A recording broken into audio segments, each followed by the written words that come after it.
everyone, I'm Amanda with Sweet Pieces, and today, as part of our Nursery Reveal blog series, I want to talk to you a little bit about how you can customize your color mixes when you need to use more than 2 colors.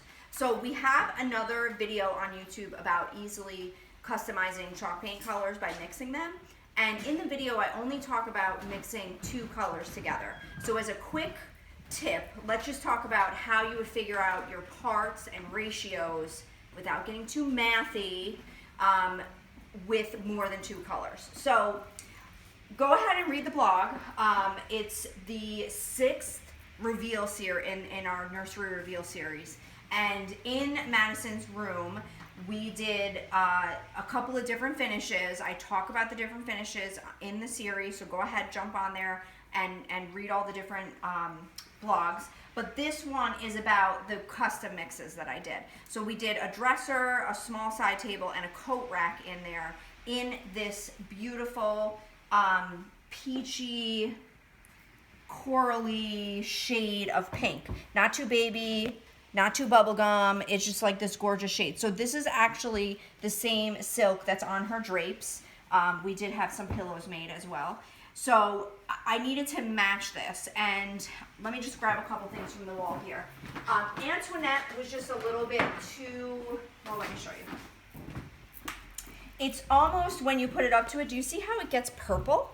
It almost has a little bit of a purpley undertone to it. So I needed to figure out how we could get here. So I talk about this in the blog, but you need to kind of figure out what the undertone of your color, of the color that you're trying to match is, and then kind of go from there. You're kind of playing detective. And Annie does a really awesome job at giving us some clues. So she is showing us here with her color card that on the chart, these are the colors that kind of are leaning toward the reds, and as you go to the side, more orangey. So these have, you know, some orangey undertones to it. These reds over here, they start to get more into the purple stage. So this has no purple in it. There's no purple there. So you wouldn't want to go that way. You want to go this way. So what I did was I knew I needed to use these 2 colors, Scandinavian pink and primer red, to get to this. So let me show you these tone books, and these are actually on our Pinterest board. Our Pinterest profile. I'm trying to think of what the name is. I put it on the blog post, so just go on the blog and look at that. So here's Scandinavian pink. So you can kind of see as this is doled out, like we're pretty close there. We're pretty close. And then if we look at primer red, I mean, we're pretty close there too.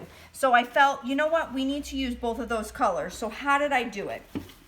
Well, I don't know if you've ever tried to custom mix colors. I don't know if you've ended up with like a big giant jug of, you know, a wasted mix because you added a little of this and a little of that and you can't figure out how you got there.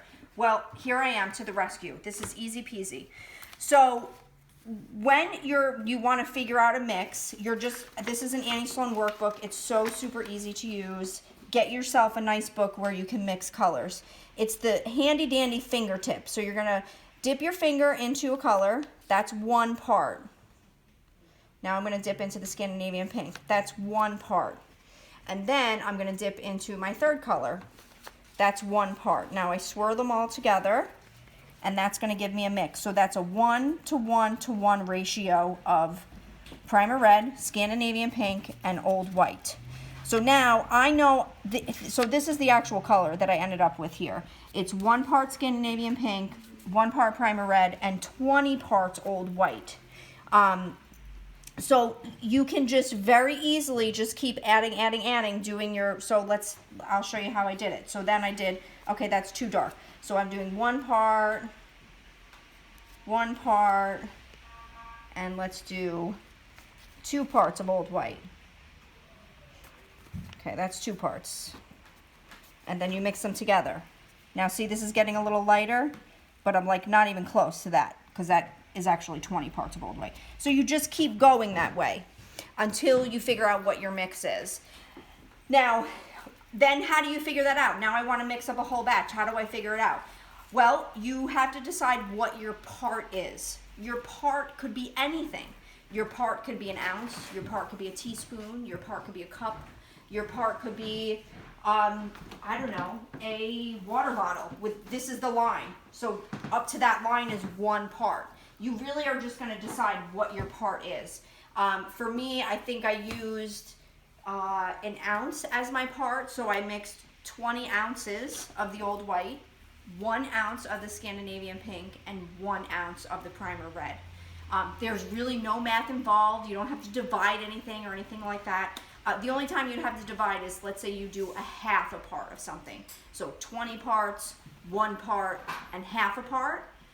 20 ounces, 1 ounce, and a half an ounce. So it's really super easy. You just don't want to make the mistake of using, like, let's say you need a small amount and you use a cup as your part. You wouldn't want to do 20 cups of Old White if you just need a small amount. You get what I'm saying? So super easy. You don't have to be a math whiz to be able to figure out how to do it. But play around with your color mixes, have fun, and create your custom colors. I love Annie's colors. They're absolutely beautiful. But sometimes you just need a different shade that isn't offered, and you can do it. Just use your color chart, use your color knowledge, and use an Annie Sloan workbook. It's really easy to mix and make what you need. Come and visit us, Huntington or Massapequa. If you don't live close by, you can visit us online 24/7 at sweetpieces.com. We'll see you soon.